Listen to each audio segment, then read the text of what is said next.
This video is going to be a little bit different to some of my others. For anyone who's a fan of UFC or MMA at all, you might have seen Chael Sonnen and the type of content he does on YouTube. I've been watching a lot and I've got a bit of inspiration. So bear with me on this one as I figure it out. I'm going to give you a question and then I'm going to give you a few answers, and I want you to tell me which one you think is the most appropriate, because I think they all have a specific point to them.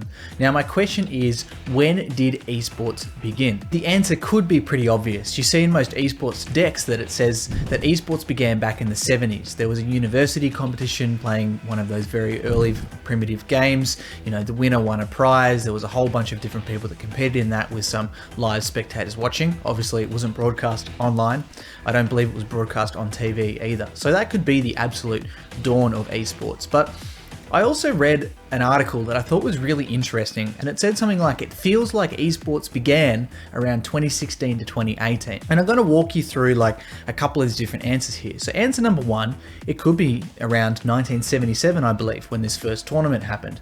Or you could argue maybe it happened around 1996. Hey, that's when QuakeCon came around. That's when they started running professional tournaments. You know, there were some professional players starting to come out of the mix. There were players like Fatality came out in years after as well, playing professionally, winning hundreds of thousands of dollars, or at least tens of thousands of dollars in many tournaments. The next period of time, you could say, is maybe the early to mid 2000s. This is when Counter-Strike 1.6 started becoming professional.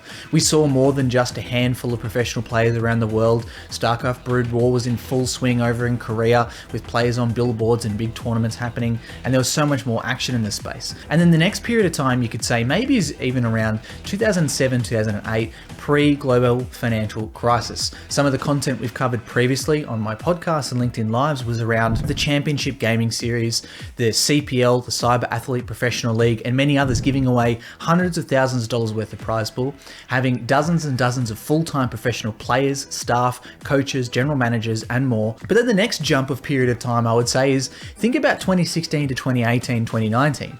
You're seeing $20+ million rounds coming into esports teams in fundraising. You're seeing so many more large professional tournaments happening around the world. You're seeing the kickoff of games like Overwatch, then into Fortnite. You're seeing content creators with 1 million+ subscribers becoming really commonplace in the industry. You're seeing kids under 18 years old who have the ability to earn $20,000, $30,000 a month creating content. And you're seeing so much more blurring the lines between the gaming audience and the esports audience as well. So much more investor interest, as I mentioned before too. In some ways, it really feels like esports kicked off then. So I feel like begin, it's a bit of an ambiguous question, right? It's not straightforward. Like, yes, the first ever flight was by the Wright brothers, but hey, that was only a few seconds, right? So you could say, you know, when did aircraft begin? Or when did flight begin? Or you could maybe even rephrase it and say, when did air travel begin? I ask you that question. I'd love to see your answers in the comments below, and also what you think of this new style format. I'm going to be posing a few questions and giving a few potential answers, and if you want my opinion, feel free to ask. Otherwise, I'd like you to discuss it and tell me what you think, because I don't think I know the perfect answer. And hey, sometimes there isn't a perfect answer, and that's okay. Let me know.